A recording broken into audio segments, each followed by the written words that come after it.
Olá, eu sou Afonso Novaes, eu sou psicanalista clínico e hoje eu vou falar sobre trauma e repetição.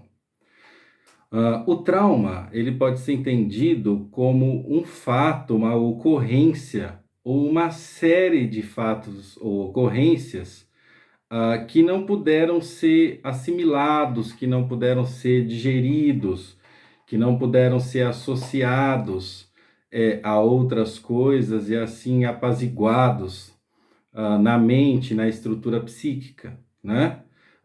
Por isso que a gente pode dizer que a maior parte dos traumas essenciais ele ocorre na infância.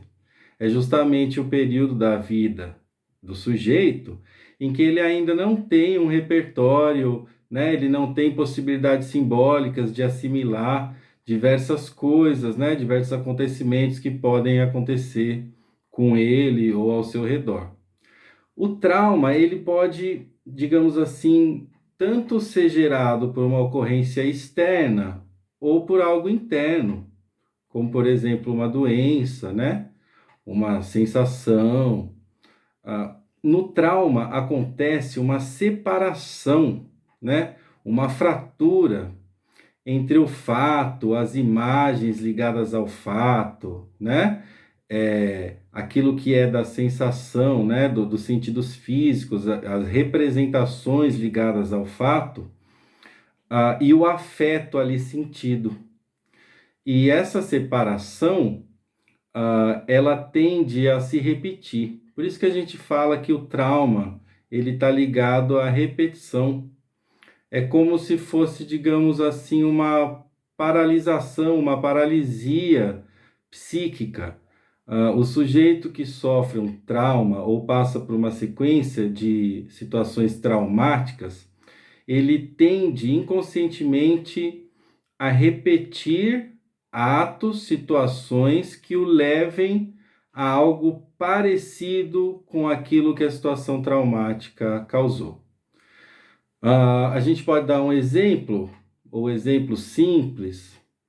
A educação física escolar, por exemplo, ela pode ser bastante traumática. Muitas pessoas, né, principalmente quando a gente pensa como a educação física era nos anos 90, 80, 70, né, muitas pessoas não se sentiam aptas, não se sentiam adequadas fisicamente aos padrões que eram exigidos.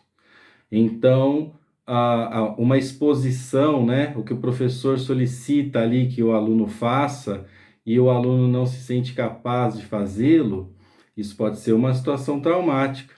Isso pode voltar a se repetir na vida do sujeito, em que toda vez em que ele se encontre diante de uma situação em que ele não consegue, digamos assim, representar, assimilar, ele vai sentir a mesma angústia, ele vai sentir as mesmas coisas que ele sentiu nas aulas de educação física, por exemplo, porque aquelas aulas foram traumáticas e ele não teve a possibilidade de assimilar, de associar, de falar sobre aquilo, de entender outras possibilidades de uso do corpo que não as possibilidades ligadas à competição, né? Ligadas ao desempenho físico no esporte, por exemplo.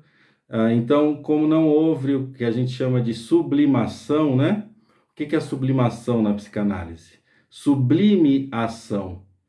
É aquilo que nós resolvemos fazer, o que nós conseguimos fazer de sublime, né? De interessante socialmente, a partir dos nossos instintos, a partir dos nossos traumas. Então é por aí, né? Então essa repetição que costuma acontecer na vida do sujeito, seja na vida amorosa, né?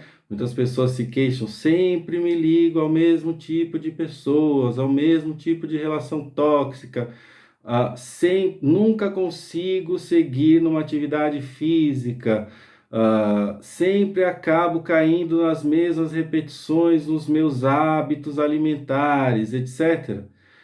Muitas vezes estão ligadas a traumas, muitos deles infantis, e que se associam aí na vida adulta. Muito obrigado.